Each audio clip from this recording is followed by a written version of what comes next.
le gouvernement, avec Jean-Christophe Cambadélis, organise un meeting contre la droite sénatoriale et pour le progrès social. C'est quand même assez extraordinaire de la part de ces gens-là qui nous proposent une loi, qui revient sur le Code du travail, qui revient notamment sur une centaine d'années de conquête sociale. Donc c'est dire un peu quand même le degré de folie des conseillers de Valls et de Hollande, mais c'est aussi dire la faculté de ces gens-là apparaître sous un visage qui n'est pas celui de la réalité. Demain, au Salon de l'Aveyron, ils auront très certainement un discours de gauche à 11 mois de l'élection présidentielle.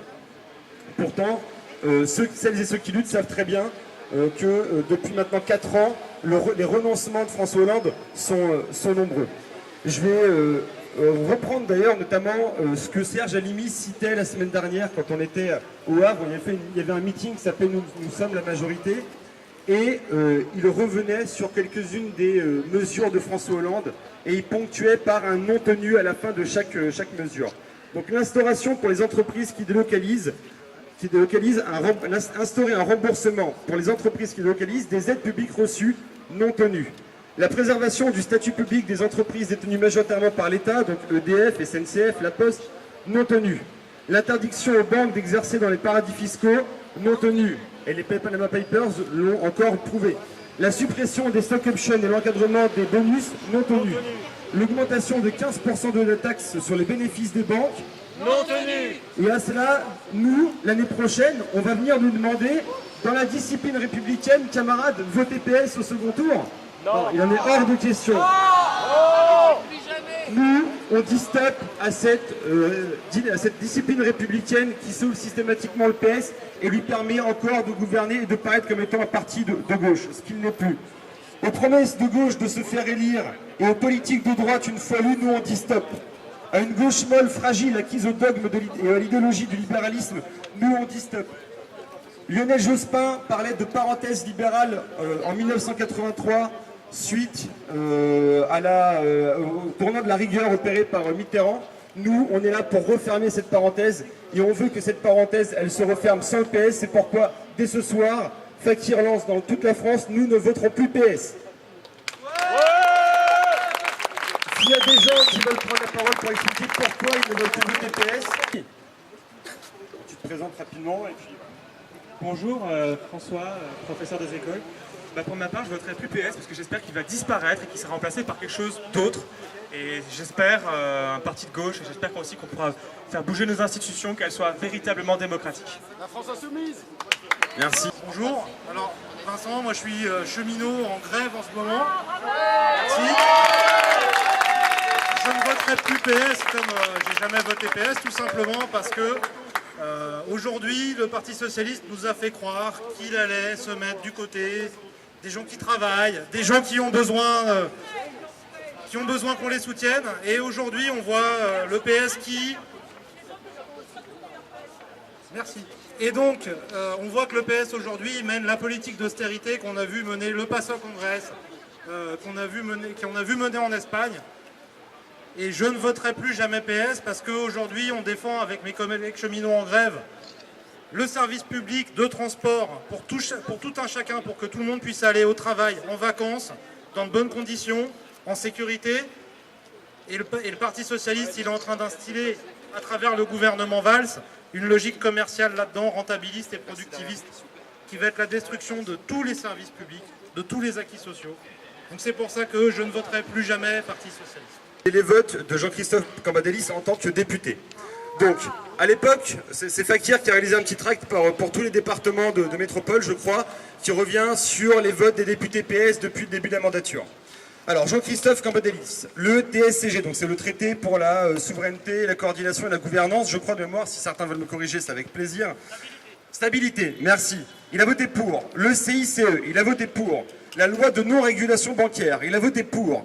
L'accord national interprofessionnel, il a voté pour. L'allongement de la durée de cotisation, il a voté pour. Le pacte de responsabilité, il a voté pour. Et la loi El Khomri, il n'a pas eu d'opposition. Et après, ces gens-là vont venir nous dire qu'ils sont de gauche. Voilà. Moi, j'ai apporté une petite affiche.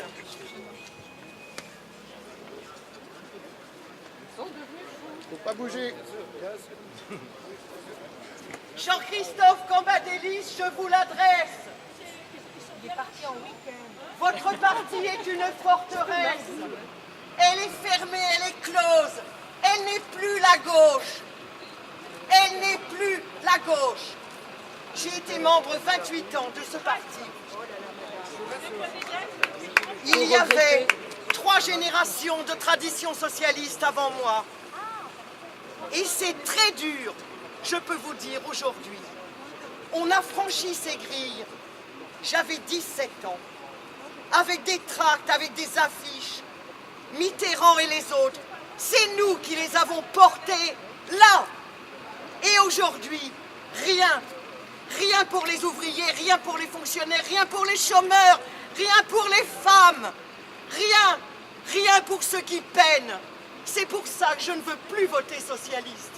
Et c'est drôlement dur. Bonjour. Alors moi je m'appelle Pierre. Je ne voterai plus jamais socialiste. En 2012, le Parti socialiste et Hollande nous avaient promis la PMA pour tous et pour toutes. Ils nous avaient promis une loi famille juste après le mariage pour tous. En ce moment, ce qu'ils sont en train de faire, c'est d'utiliser la loi sur le mariage pour tous qui exclut 11 nationalités. Exclut 11 nationalités du mariage pour tous, il faut quand même le faire. Et ensuite, ils viennent nous dire, avec ce mariage pour tous, en excluant un certain nombre de personnes, qu'ils sont de gauche, qu'ils ont fait une politique de gauche rien qu'avec cela. Je ne voterai plus PS à cause de ça. Je ne voterai plus PS parce que je ne veux pas que les LGBT soient la caution de gauche de ce parti. Nous ne sommes pas la caution de gauche du PS. Il va aller se pavaner à Calais, Hollande, pour vanter la politique du gouvernement à l'égard des réfugiés. Quand on sait comment sont traités les réfugiés ici, que le camp d'Éole a été évacué encore hier et que il y a un certain nombre de réfugiés qui ont été arrêtés parce qu'ils allaient au bain-douche, je trouve ça absolument indigne. On va nous dire, mais si vous votez pas PS au deuxième tour, ou au troisième, ou au quatrième, vous allez faire élire la grosse vilaine Marine. C'est nous, on n'a que notre voix. C'est eux qui décident finalement. Ils veulent avoir le pouvoir. Ils l'ont. C'est eux qui feraient élire Marine Le Pen. Il faut le dire et le répéter. C'est la faute aux hommes politiques si Marine Le Pen est élue un jour. C'est pas à cause du peuple. Je ne voterai plus PS, mais derrière le PS, qui est-ce qu'il y a? Il y a tout le GOPÉ, il y a toutes les directives de Bruxelles, mais qu'est-ce qu'ils leur ont fait pour qu'ils obéissent comme ça? C'est pas seulement le PS qu'il faut jeter, c'est tout ce qu'il y a derrière, pas seulement, oui, on commence par ça, mais c'est tout ce qu'il y a derrière, et derrière, ils sont forts, ils sont puissants, il faudra se battre. Eh bien, faut tout les Voilà. Merci beaucoup. Allez, une dame d'accord, un homme, il y a l'autre. Eh ben, alors moi je ne voterai plus PS parce que j'ai déjà voté 2 fois contre de l'autre côté. Et aujourd'hui, ce gouvernement est devenu, depuis le 15 novembre très exactement, est devenu un gouvernement totalitaire, donc qui court après la droite, qui elle-même court après l'extrême droite, et donc qu'ils font aujourd'hui pratiquement une politique d'extrême droite.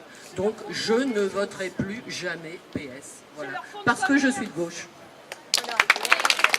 Le 7 juin 1936 étaient signés les accords de Matignon. Avec le Parti socialiste de Léon Blum et le Front populaire, les travailleurs obtenaient les conventions collectives, le libre exercice du droit syndical, les 40 heures et les congés payés. 80 ans plus tard, en 2016, le Parti socialiste de François Hollande casse le code du travail et épouse le MEDEF. Ce 7 juin 2016, nous déclarons que nous ne voterons plus PS et proposons la signature de nouveaux accords, constitués des articles suivants. Article 1. Interdire aux banques d'exercer dans les paradis fiscaux.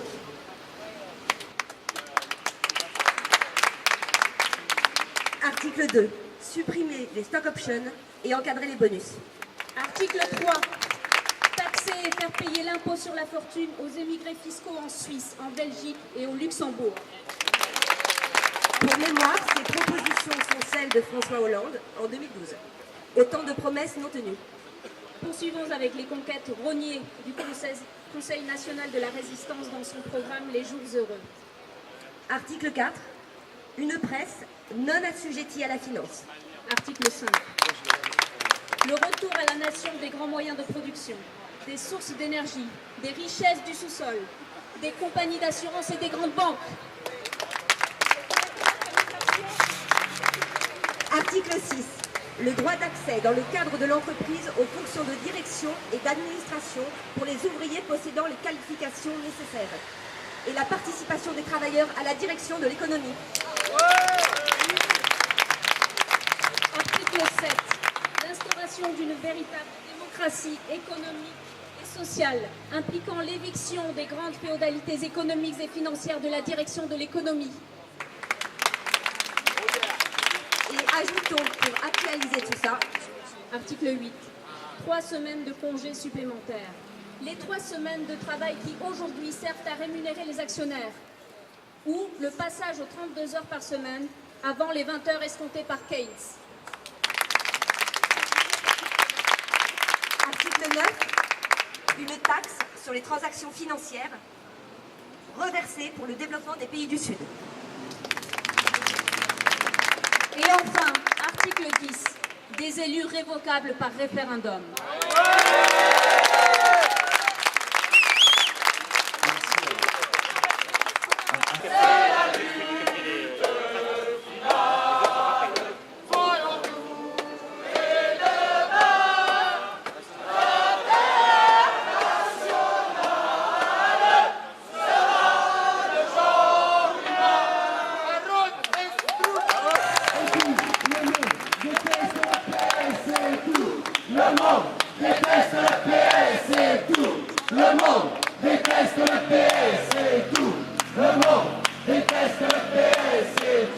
Le monde déteste le PS et tout.